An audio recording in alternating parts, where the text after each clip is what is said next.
সকালবেলায় ঘুম থেকে উঠে বাজার থেকে এসে মাছটা হাতে ধরিয়ে দিল। এই দেখো মাছ। যেই দেখেছে আমাকে একটু সুস্থ হওয়া, আর কোথায় যাবি, অমনি মাছ নিয়ে এসে হাজির। আসলে কদিন এত অসুস্থ ছিলাম, মাছ কিনেছিল কিন্তু কাটা মাছই নিয়ে এসেছিল। তো আজকে বাজারে দেখলো কই মাছ উঠেছে, আর কই মাছ দেখলে তো তার খুব প্রিয় মাছ, সেজন্য সে কই মাছ তো কিনবেই। তো এই দেখো নিয়ে এসে হাজির, আর আমিও একটু সুস্থ আছি, আর তো কোনো চিন্তা নেই। এবার বসে কাটতে থাকো। একদম দেখো আমার পুষিগুলো কেমন পাগলের মতো করছে। যাই হোক, এই তো মাছগুলো দেখতেই পাচ্ছ, একদম তাজা তাজা মাছ। তো এই মাছ যে কাটে সে জানে, মানে এই মাছ কাটার যে হ্যাপাটা, কাটতে গেলে তো হাতে কাটা ফুটবেই। তো যাই হোক, খুব সাবধানে মাছগুলো কাটতে হবে। আমি আবার ছাই নিয়ে মাছ কাটতে পারি না, জন্য আমার একটু সময় লাগে, কিন্তু ছাই ছাড়াই আমি মাছ কাটি। তো যাই হোক, এই দেখো সমস্ত মাছ কেটে টেটে আমি রান্নায় চলে এসেছি।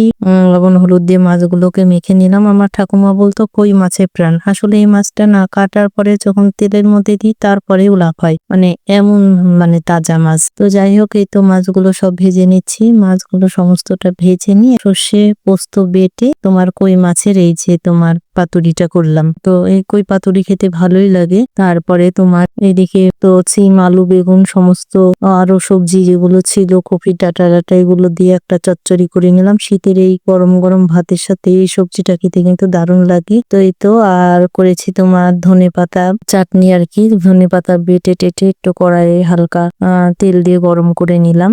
এই ধনেপাতা চাটনি খেতেও ভালো লাগে। আরো তো রান্না বান্না করেছি, আসলে সমস্ত কিছু তাড়াহুড়োতে ভিডিও করতে পারিনি। তো এই তো চলে আসলাম, এখন তো ভাত ভাততে বসে গেছি। তো তার আগে দেখাই তোমাদের কি কি রান্না করলাম। এই তো দেখতেই পাচ্ছ, সর্ষে পোস্ত দিয়ে কই পাতুরিটা করেছি, আর এদিকে করেছি দেখো চচ্চড়ি সিম আলু বেগুন সব দিয়ে।